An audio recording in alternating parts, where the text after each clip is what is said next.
Hello sir మిమ్మల్నే, hello madam మీరు కూడా, అయ్యా మీరు కూడా ఒక్కసారి ఇటు చూడండి. ఒక సింపుల్ క్వశ్చన్ అడుగుతాను, సమాధానం చెప్పండి. రోజు 10 ప్రశ్నలు అడుగుతావు, అది చాలదన్నట్టుగా మళ్ళీ ఎందుకు ఈ సింపుల్ ప్రశ్న అని నన్ను ప్రశ్నించకండి. 2014లో చంద్రబాబు తన మేనిఫెస్టోలో ఎన్ని హామీలు ఇచ్చారు? 600 హామీలు, అంతేనా?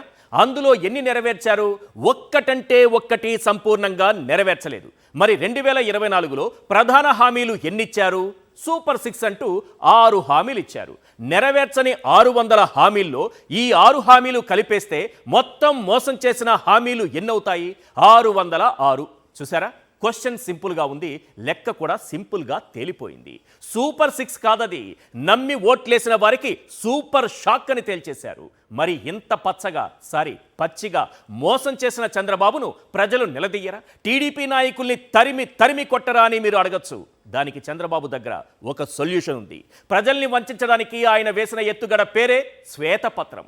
అది శ్వేతపత్రం కాదు, రోతపత్రం అని జగన్ ప్రెస్ మీట్ పెట్టి పవర్ పాయింట్ ప్రజెంటేషన్ ఇవ్వగానే రాష్ట్ర ప్రజలందరికీ క్లియర్ కట్గా అర్థమైపోయింది. జగన్ 14 లక్షల కోట్లు అప్పులు చేశారని ఎన్నికల సమయంలో చంద్రబాబు ప్రచారం చేశాడా లేదా? ఎల్లో తాతతో పేపర్లో రాయించాడా లేదా? ఇప్పుడు అసెంబ్లీలో ఆర్థిక పరిస్థితిపై రోతపత్రాన్ని విడుదల చేసి రాష్ట్రం అప్పు ఎంతని చెప్పాడో తెలుసా? 9,74,000 కోట్లని. అంటే దాదాపు 5 లక్షల కోట్లు తగ్గించేశాడు. బాబు చెప్పిన ఆ ఒక్క అబద్ధం విలువ దాదాపు 5 లక్షల కోట్లన్నమాట. ఇక బాబు గారి యూటర్న్ల విషయానికి వద్దాం. చెత్తపై పన్ను వేసిన చెత్త సీఎం అని ఎన్నికల్లో బాబు ప్రచారం చేశారా లేదా? పవన్ కళ్యాణ్ మైకు పట్టుకుని ఊగిపోయాడా లేదా? చెత్తపై పన్ను వేసిన చెత్తన అంటూ చింతకాయల చిటపటలాడా లేదా? ఇప్పుడు ఏమైంది? చెత్త పన్ను కంటిన్యూ చేస్తామని సీఎం గారు, డీసీఎం గారు తేల్చేశారు. తనకు ఓట్లేసి గెలిపించిన పిఠాపురం ప్రజలకు చెత్త పన్ను 3 రెట్లు పెంచి వారి రుణం తీర్చుకున్నారు పవన్ కళ్యాణ్ గారు. గతంలో 30 రూపాయలు ఉన్న చెత్త పన్నును 90 రూపాయలు చేశారు. కావాలంటే మీరే ఒక్కసారి చూడండి. ఎస్, చాలా క్లియర్గా ఉంది. పిఠాపురం ఇక స్వచ్ఛహారమట. 30 రూపాయల నుంచి దాన్ని 90 రూపాయలు చేశారు. ఇళ్ల నుంచి రోజుకు 3 రూపాయలు చొప్పున 90 రూపాయలు, వ్యాపార సంస్థల నుంచి 5 రూపాయల చొప్పున 150 రూపాయలు వసూలు చేయాలని పిఠాపురంలో నిర్ణయం తీసుకున్నారట. బాక్స్ కట్టి మరీ రాసినటువంటి వార్తను మనం చూడొచ్చు. ఒక్కటి మాత్రం నిజం సార్, చెత్తపై పన్ను వేసిన చెత్తన అని నాడు రెచ్చిపోయిన అయ్యన్న పాత్రుడు ఇప్పుడు కూడా బూతులతో రెచ్చిపోవాలని నేనైతే కోరుకోవడం లేదు. పిఠాపురం ప్రజలు కోరుకుంటే వారిష్టం, నాకు సంబంధం లేదు. ఇక రెండో యూటర్న్. వ్యవసాయ మోటార్లకు మీటర్లు బిగిస్తే రైతులకు ఉచిత విద్యుత్ ఎగ్గొట్టడానికి జగన్ ప్లాన్ చేశారని చంద్రబాబు ప్రచారం చేశారా లేదా?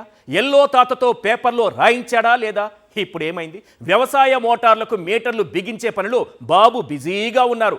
కావాలంటే మీరే చూడండి. ఎస్, వ్యవసాయ మోటార్లకు మీటర్లు ప్రారంభించిన విద్యుత్ శాఖ 738 కనెక్షన్లకు పూర్తి. చిలకలూరిపేటకు సామగ్రి, రైతుల వద్ద అంగీకార పత్రాల సేకరణ. ఇప్పుడు బాబు థియరీ ప్రకారం అయితే అతి త్వరలోనే బాబు గారు రైతులకు ఉచిత విద్యుత్ ఎగ్గొట్టడం ఖాయం.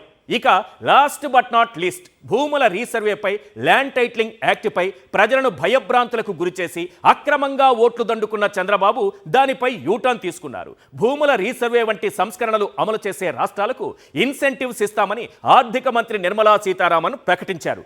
డబ్బు కనిపిస్తే చాలు ఎలాంటి గబ్బు నిర్ణయాలైనా తీసుకునే చంద్రబాబు వెంటనే ఏమన్నారో తెలుసా? తాను రద్దు చేసిన భూముల రీసర్వేని హోల్డ్లో పెడుతున్నట్లు ప్రకటించారు. కావాలంటే మీరే చూడండి. ఎస్, రీసర్వేపై చంద్రబాబు యూటర్న్. రీసర్వేపై వైఎస్ జగన్ ప్రభుత్వం దారిలోకి సీఎం. 9 రోజుల కిందట రీసర్వే విఫలయత్నమన్న బాబు వైఎస్ఆర్సీపీ అనాలోచితంగా చేపట్టిందని దాన్ని రద్దు చేస్తున్నట్లు ప్రకటన. రీసర్వే చేసే రాష్ట్రాలకు కేంద్రం ప్రత్యేక ప్రయోజనాలు ప్రకటించడంతో కొత్త రాగం. దేశంలోనే నెంబర్ 1 మోసగాడుగా బాబు రికార్డులకు ఎక్కిన వేళ కొన్ని ప్రశ్నలు వినిపిస్తున్నాయి. అవేంటో ఒక్కసారి మనం స్క్రీన్ పైన చూద్దాం. క్వశ్చన్ నెంబర్ 1, శ్వేతపత్రాలంటూ ఏపీ చెవిలో ఎల్లో పూలు పెడుతున్నారా? క్వశ్చన్ నెంబర్ 2, అప్పులపై తప్పుడు లెక్కలతో చంద్రబాబు అడ్డంగా బుక్ అయ్యారా? క్వశ్చన్ నెంబర్ 3, సూపర్ 6 హామీలను కరకట్ట కింద పాతి పెట్టేసినట్టేనా? క్వశ్చన్ నెంబర్ 4, యూటర్న్ బాబు సార్థక నామధేయంగా ఫిక్స్ అయిపోయిందా? క్వశ్చన్ నెంబర్ 5, హామీలు ఎగ్గొట్టడంలో బాబు మోసగాళ్లకే మోసగాడా?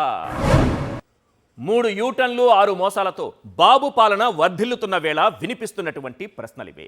సూటిగా స్పష్టంగా క్రిస్టల్ క్లియర్గా చెప్పాలంటే బాబు సూపర్ 6 హామీలను కరకట్ట దగ్గర గొయ్యి తీసి పాతి పెట్టేసినట్టే. ఒక్కటంటే ఒక్క హామీని కూడా ఇప్పట్లో అమలు చేసేది లేదు. అలా అమలు చేస్తే తన వంశ చరిత్రకు చెడ్డ పేరు వస్తుందనేది ఆయన అభిమతం కావచ్చు.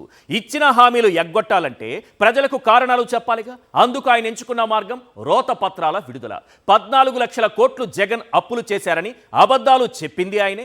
ఇప్పుడు దాన్ని 9,14,000 కోట్లకి కుదించింది ఆయనే. కానీ భయ్యా, జగన్ ప్రెస్ మీట్ పెట్టి అప్పులపై చంద్రబాబు చేస్తున్న తప్పుడు ప్రచారం తుప్పు వదలగొట్టారు. విభజన నాటికి రాష్ట్రంపై ఉన్న అప్పు ఎంత, చంద్రబాబు 2014 నుంచి 19 వరకు చేసిన అప్పులెంత, చంద్రబాబు అడ్డదారిలో తెచ్చిన అప్పులెంత, 2019 నుంచి 24 వరకు తాను చేసిన అప్పులెంత క్లియర్గా వివరించారు. మీరే చూడండి. ఎస్, ఇక్కడ క్లియర్గా కనిపిస్తోంది.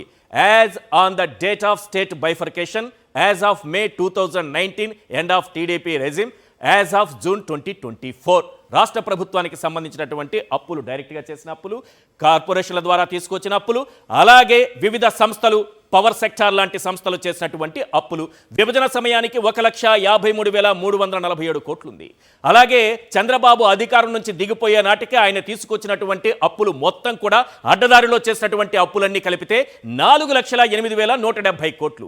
ఇక జగన్మోహన్ రెడ్డి గారు జూన్ 2024 నాటికి దిగిపోయే నాటికి ఓవరాల్గా రాష్ట్రం పైన ఉన్నటువంటి అప్పులు 7,48,612 కోట్లు. ఇది కాకుండా ఒక్కసారి క్లియర్గా స్క్రీన్ పైన మనం చూద్దాం, గ్రాఫిక్స్ రూపంలో చూద్దాం. ఇంకా క్లియర్గా మీకు అర్థమయ్యేలా చెబుతాను, ఒక్కసారి చూడండి. రాష్ట్రం విడిపోయే నాటికి అంటే బాబుకు ముందు అప్పు 1.53 లక్షల కోట్లు, 1,53,000 కోట్లు. బాబు దిగిపోయిన 2019 నాటికి అప్పు 4,08,000 కోట్ల రూపాయలు. ఇక జూన్ 2024 నాటికి అప్పు, జగన్మోహన్ రెడ్డి గారు దిగిపోయే నాటికి ఉన్న అప్పు 7.48 లక్షల కోట్లు, 7,48,000 కోట్లు. ఓవరాల్గా ఒకసారి ఎవరి హయాంలో ఎంత అప్పు పెరిగిందనేది చూస్తే బాబు పాలనలో పెరిగిన వార్షిక అప్పుల రేటు చూస్తే 22% పెరిగింది సార్. ఇక జగన్ పాలనలో పెరిగిన వార్షిక అప్పుల రేటు కేవలం 13%. రాష్ట్రం అప్పు 7,48,000 కోట్లు. ఇది వాస్తవం. అయ్యా చంద్రబాబు, జగన్ 14 లక్షల కోట్లు అప్పు చేశాడా? ఎల్లో తాతతో పేపర్లో రాయిస్తావా? జగన్ ఆర్థిక విధ్వంసం సృష్టించాడా? అబ్బబ్బబ్బబ్బబ్బా, హామీలు ఎగ్గొట్టేందుకు ఏం ప్లాన్ చేశారు చంద్రబాబు గారు? మీ అబద్ధాల రోత పత్రానికి టెకెబౌ. సూపర్ 6 హామీల నుంచి ప్రజలను డైవర్ట్ చేయడానికి రోతపత్రాల పేరుతో మీరు చేసిన డ్రామాలకు టెకెబౌ. అమ్మ చంద్రబాబు, సూపర్ 6 హామీలకు ఎగనామం పెట్టేందుకు ఓటాన్ అకౌంట్ బడ్జెట్ అంటావా? నీ బూటకపు హామీలకు కేటాయింపులు ఇచ్చావో లేదో ప్రజలకు తెలిసిపోతుందని బడ్జెట్ పెట్టకుండా పారిపోతావా? నువ్వు బడ్జెట్ పెట్టకపోవడానికి జగనే కారణమని ఎల్లో మీడియాలో ప్రచారం చేస్తావా? అమ్మ చంద్రబాబు, జగన్ ప్రెస్ మీట్ పెట్టకుండా ఉంటే, పవర్ పాయింట్ ప్రజెంటేషన్ ఇవ్వకుండా ఉంటే నువ్వు చెప్పే అబద్ధాలే నిజమని ప్రజలు నమ్మే ప్రమాదం ఏర్పడేది. ఏదైతేనే జగన్ సరైన సమయంలో రంగంలోకి దూకారు. నీ ఒక్కొక్క అబద్ధాన్ని సంస్కారవంతంగా ఉతికి ఆరేస్తుంటే నీ అబద్ధాలకున్న మురికే కాదు, 75 ఏళ్లుగా పేరుకుపోయిన తుప్పు కూడా వదిలిపోయింది. ఇక తల్లికి వందనమంటూ ఒక్కో పిల్లకి పిల్లాడికి 15,000 ఇస్తానని ప్రచారం చేశారా లేదా? నిమ్మల రామానాయుడు గారైతే నీకు 15,000, నీకు 15,000, నీకు 15,000 అంటూ నడి వీధిలో నవ్వుల పాలయ్యారు. గతంలో ఆయన ఏం మాట్లాడారో ఒక్కసారి చూడండి. హుషారుగా ఉన్నారు ఏమ్మా. మళ్ళీ మన ప్రభుత్వం వచ్చాక అందరికీ కూడా ఇదిగో వీళ్ళకి 15,000, నీకు 15,000, వీళ్ళు 15,000, వీళ్ళు 15,000, నీకు 15,000, నీకు 15,000, మీకు 18,000, 18,000, 18,000. మళ్ళీ చెప్తున్నాను చూడండి, రాసి పెట్టుకోండి. మళ్ళీ 15,000, 15,000, 15,000, 15,000, 15,000, 15,000, 15,000, మీకు 18,000, మీకు 18,000, మీకు 18,000, మీకు 18,000 రాసి పెట్టుకోండి. ఇంక మళ్ళీ ఇంకొక అమ్మాయి వచ్చింది, అమ్మాయికి 15,000. మరి ఆశీర్వదించండి పేరు. ఓకే, థ్యాంక్ యూ అమ్మ. ఇద్దరు పిల్లలుంటే ఒక్కరికే 15,000 ఇస్తే ఇంకొకరు ఇంట్లో కూర్చోవాలా అన్నారు చంద్రబాబు, ఆయన తనయుడు లోకేష్. ఇక మన అనిత గారైతే మరీ రెచ్చిపోయారు. ఇంట్లో ఒక్క పిల్లాడికే ఇస్తే ఇంకొకరు గేదెలు కాచుకోవాలా అన్నారు. అదంతా ఎన్నికలకు ముందు. ఇప్పుడు ఎన్నికల్లో గెలిచాక మన మంత్రి గారు లోకేష్ ఏమంటున్నారో తెలుసా? తల్లికో దండం, పిల్లాడికో పంగనామం అంటున్నారు. మీరే చూడండి. ఎన్డీఏ ప్రభుత్వం అధికారంలోకి వచ్చే ముందల చాలా స్పష్టంగా ఎంతమంది బిడ్డలు ఉంటే అంతమంది బిడ్డలకి ఇస్తామని హామీ ఇస్తాం జరిగింది. ఆ హామీకి మేము కట్టుబడి ఉన్నాం. అందుకే మీరు చూస్తే నేను మంత్రి కరెక్ట్ ఈ రోజుతో నెల అయింది నేను ఛార్జ్ తీసుకుని. నేను కూడా అధికారులు చెప్పేది ఒకటే, రాబోయే సంవత్సరం ఏం చేయబోతున్నాం రోడ్ మ్యాప్ వేద్దాం. రాబోయే సంవత్సరం ఏం చేయబోతున్నాం రోడ్ మ్యాప్ వేద్దాం. అందరితో చర్చిద్దాం, సంఘాలందరినీ కూర్చోబెడదాం, మాట్లాడదాం, వచ్చే సంవత్సరం నుంచి అమలు చేద్దాం. వచ్చే ఏడాది రోడ్ మ్యాప్ తయారు చేస్తారట. అంటే లోకేష్ గారు, మీ థియరీ ప్రకారం ఈ ఏడాది పిల్లల్ని స్కూలుకు పంపకుండా ఇంట్లోనే పెట్టుకోవాలా అని ప్రశ్నిస్తే, పంపితే పంపండి, పంపకపోతే ఇంట్లోనే ఉంచుకోండి, మళ్ళీ చెబుతున్నా పంపితే పంపండి, పంపకపోతే ఇంట్లోనే ఉంచుకోండి అనే సమాధానం రాకపోయినా మీనింగ్ మాత్రం అదే వస్తోంది. ఇక 3 సిలిండర్లు వచ్చేది లేదు, వంటింట్లో గ్యాస్ పొయ్యి వెలిగేది లేదు, అవన్నీ వట్టి గ్యాస్ మాటలేనట. ఈ విషయం చెప్పింది ఎవరో కాదు, నాదెండ్ల మనోహర్ గారు. అవునా? అయితే మిగతా పథకాల మాట ఏంటి అంటారా? ఆ పథకం ఈ పథకం అని కాదు సార్, అన్ని పథకాలను ఎగ్గొట్టడమే వీరి పథకం. మరి ఇలా చేస్తే ప్రజలు ప్రశ్నించరా? ఈ ప్రభుత్వాన్ని నిలదీయరా అని అమాయకంగా అడగండి. వాళ్లను డైవర్ట్ చేయడానికే ఈ అబద్ధాల శ్వేతపత్రాలు. పత్రం సరే, బడ్జెట్ ఎక్కడ అంటే అది కూడా పెట్టకుండా చేతులెత్తేశారు. ఓటాన్ అకౌంట్ మాత్రమే పెట్టి పారిపోతారంట. దీనంతటికీ కారణం జగన్ అని ఎల్లో పత్రికల్లో ప్రచారం చేసుకున్నారు. ఫైనల్గా ఒక్క విషయం చెబుతాను. ఇప్పుడు టీవీలు చూస్తున్న వారు, చంద్రబాబు హామీలను నమ్మి ఓటేసి మోసపోయిన వారు ఒక్కసారి లేచి నిలబడి 2 చేతులు జోడించి గోవిందా గోవిందా అని ఒక్కసారి అరవండి. ఎందుకంటే బాబు ఏం మాట్లాడారో మీకు ఇప్పుడు నేను వినిపించబోతున్నాను, వినండి. మనం హామీలు ఇచ్చాం, సూపర్ 6 చెప్పాం.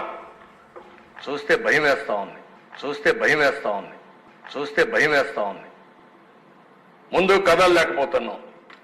ఈ విషయాలు రాష్ట్ర ప్రజానీకం కూడా ఆలోచించాలి. ఈ రాష్ట్రం 14 లక్షల కోట్ల అప్పుల్లో మునిగిపోయిందని మీరే ప్రచారం చేశారుగా. అయినా ఆ సూపర్ 6 హామీలు మీరే ప్రకటించారుగా. ఇప్పుడు అమలు చేయమంటే భయమేస్తోంది అని ఈ డ్రామాలు ఎందుకు బాబు గారు? ఒక్కటి మాత్రం నిజం, ఒక మంచి పథకాన్ని, తల్లికి వందనం పిల్లాడికి పంగనామంగా మొత్తం పథకాన్ని ఓ ఏడాది ఎగనామంగా మార్చేశారు. ఇక 3 సిలిండర్లు ఇప్పటికైతే లేనే లేదు, ఎప్పుడిస్తారో తెలియదు. అప్పటి వరకు ఉఫ్ ఉఫ్ అని ఊదుకోవడమే. ఇక బస్సుల్లో ఉచిత ప్రయాణానికి హైటెక్ బస్సులు బాబు రెడీ చేస్తున్నారట. అవి రెడీ అయ్యేంత వరకు బస్ స్టాపుల్లో పల్లీలు తింటూ వెయిట్ చేయాల్సిందే. ఇక నిరుద్యోగులైతే కంగారు పడాల్సిన పనే లేదట. 3,000 రూపాయల భృతి 2029 ఎన్నికలకు 2 నెలల ముందు అమలు చేసే అవకాశం ఉందట. అదేంటి సార్, అప్పటి వరకు వెయిట్ చేయాల్సిందేనా అని అమాయకంగా అడగద్దు. 2014లో కూడా జరిగింది ఇదే కదా. ఇక 19 ఏళ్లు నిండిన మహిళలకు నెలకు 1,500 ఇస్తామన్నారు. వాళ్లకు 24 ఏళ్లు పూర్తయినా ఇస్తారన్న గ్యారంటీ లేదు.